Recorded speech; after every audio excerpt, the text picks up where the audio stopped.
Hello' guys, স্বাগতম জনাইছোঁ মোৰ চেনেললৈ। আজি এটা বিশেষ কথা লৈ মই আপোনালোকৰ মাজত আলোচনা কৰিম বুলি আহিছোঁ।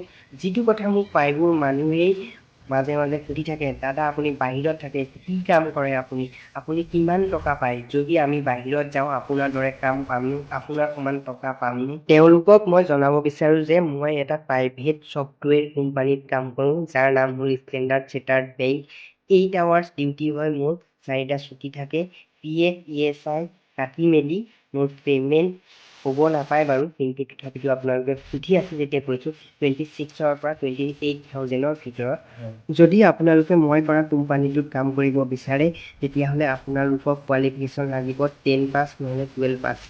তাৰ উপৰিও আপোনালোকে লেংগুৱেজ অলপ জনাটো খুবেই প্ৰয়োজন। কানাডা লেংগুৱেজ হওক, ইংলিছ লেংগুৱেজ হওক বা হিন্দীটো ভালকৈ জানিলে আৰু ভাল। তাৰ উপৰিও আপোনালোকক নলেজ লাগিব fire emergency, medical emergency, material মুভমেণ্টৰ এইবোৰৰ যেনে অলপ নলেজ থাকে, আপোনালোকৰ কাৰণে এই জবটো পাবৰ বাবে তেনে সুবিধা হয়। এটা কোম্পানীত যদি আপুনি যায়, এই 3টা বিষয়বস্তু আপোনালোকে ভালকৈ শিকি গ'লে আপোনাৰ ইণ্টাৰভিউৰ কাৰণে কোনো প্ৰব্লেম নাথাকে। ইণ্টাৰভিউ ক্লাইণ্টে ল'ব, যি সোধে স্পষ্টবাদী হৈ ক'ব লাগে, তেতিয়া আপোনাৰ কোনো অসুবিধা নাথাকে। Material movement, fire emergency, medical emergency, এই 3টাই বিশেষ ইম্পৰ্টেণ্ট হয়। মেটেৰিয়েল মুভমেণ্ট হৈছে যিবোৰ বস্তু প্ৰত্যেক দিনেই কোম্পানীত আহে আৰু যায়।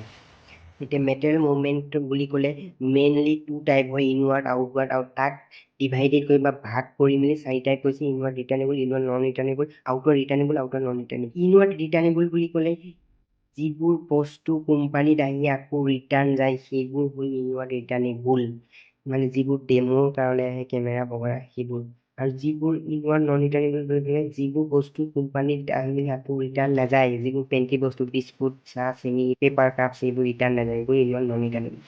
আউটৱাৰ্ড ৰিটাৰ্ণেবল বুলি ক'লে কোম্পানীৰ পৰা গৈ যিবোৰ বস্তু আকৌ ঘূৰি আহে, যেনেদৰে ছাৰ্ভিচিং কৰিবলৈ যায়, চিষ্টেম বগেৰা, ফ্ৰিজ, এইবোৰ আকৌ ঘূৰি আহে, সেইটো কাৰণে আউটৱাৰ্ড ৰিটাৰ্ণেবল।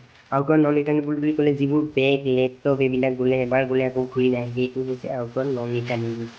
এই কথাকেইটা ভালকৈ মনত ৰাখিলে মেটেৰিয়েলৰ ওপৰত কোনো প্ৰব্লেম নাহে। যদি মেডিকেল ইমাৰ্জেঞ্চি হয়, আমি প্ৰথমতে চাব লাগিব কনচিয়াছ হৈ আছে নে আনকনচিয়াছ। যদি কনচিয়াছ হৈ আছে, তাৰ মানে আমি হুইল চেয়াৰত লৈ যাব পাৰিম, মানে বেহুচ হোৱা নাই, হুঁচত আছে। আৰু যদি আনকনচিয়াছ, হুঁচত নাই, তেতিয়া আমি তেওঁক ষ্ট্ৰাকচাৰত লৈ যাব লাগিব, 2টা মানুহে ধৰি মেলি। ইয়াৰ পাছত আমাৰ লগত ফাৰ্ষ্ট এইড থাকে, মানে প্ৰত্যেক কোম্পানীত মেডিকেল টিম থাকে, সেই মেডিকেল টিমক দেখুৱাব লাগিব। যদি ফাৰ্ষ্ট এইডৰ দ্বাৰা একো কাম নহয়, তেতিয়া আমি আমাৰ 108 আছে, 108ৰ দ্বাৰা ডাঙৰ হস্পিটেললৈ লৈ যাব লাগিব। ফেমিলি মেম্বাৰক ইনফৰ্মেশ্যন দিব লাগিব, আমাৰ ছিনিয়ৰ পাৰ্চনক ইনফৰ্মেশ্যন দিব লাগিব সেইটো সময়ত। যদি ফায়াৰ ইমাৰ্জেঞ্চি হয়, ফায়াৰ ইমাৰ্জেঞ্চি বহুত টাইপৰ আছে। What is fire? ফায়াৰ মানে কি? Fire is a chemical reaction between 3 elements, fuel, oxygen, heat. তাৰ মানে এই 3টা লগ খালে ফায়াৰৰ সৃষ্টি হয়। How many types of fire? Fire mainly 2 types, controllable, uncontrollable. যিটো আমি কণ্ট্ৰল কৰিব পাৰোঁ, মানে আমাৰ দ্বাৰা হয়, ৰোধ কৰিব পাৰোঁ। আৰু যিটো আমাৰ দ্বাৰা ৰোধ নহয় বা আমি সেইটো ফায়াৰ নুমাবৰ কাৰণে সক্ষম নহয়, সেইটো হ'ল আনকণ্ট্ৰলেবল। কণ্ট্ৰলেবল মানে হ'ল যদি সৰু সুৰা কোম্পানীত লাগে, তেতিয়া আমাৰ লগত ফায়াৰ এক্সটিংগুইশ্বাৰ আছে, সেইমতে আমি ইউজ কৰি বা ব্যৱহাৰ কৰি আমি ফায়াৰটো নুমাব পাৰোঁ। আৰু যদি বিল্ডিঙত আগ লাগি যায়, তেতিয়া আমাৰ কণ্ট্ৰলত নাথাকে, তো আনকণ্ট্ৰলেবল হৈ যায়। তাৰ কাৰণে ফায়াৰ ব্ৰিগেডৰ প্ৰয়োজন হ'ব বা ইনফৰ্মেশ্যন কৰিব লাগিব। হাউ মেনি টাইপছ অফ ফায়াৰ এক্সটিংগুইশ্বাৰ? এতিয়া কোম্পানীত ফায়াৰ এক্সটিংগুইশ্বাৰ কেইবাটাও থাকে, CO2, DCB type, chemical powder, water type, form type, kitchen type. Kitchen type আমি সেইটো ইমান ইউজ নহয় বাৰু কোম্পানীত, ঘৰৰ কিটচেনত বা কোম্পানীৰ যদি খানা চানা দিয়ে, তাত কিটচেনত বা পেণ্টিটো আমি সেইটো ব্যৱহাৰ কৰিব পাৰোঁ। কোম্পানীত ইমান কিটচেন ব্যৱহাৰ নহয় বাৰু, কোম্পানীত বেছিকৈ CO2, DCB ব্যৱহাৰ হয়। How many type of classical fire? Classical fire A class, B class, C class, D class, E class.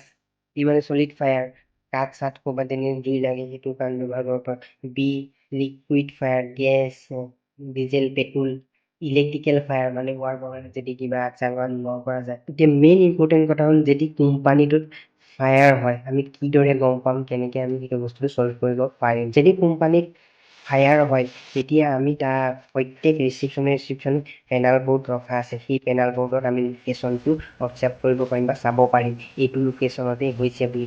আৰু তাৰপিছত আমি ইমিডিয়েটকৈ ততাতৈয়াকৈ আমি সেই লোকেশ্যনত যাব লাগিব, যাই মেলি চাব লাগিব সঁচাকৈ ফায়াৰ হৈছে নেকি। যদি সঁচাকৈ ফায়াৰ হৈছে সেইটো মেজৰ নে মাইনাৰ।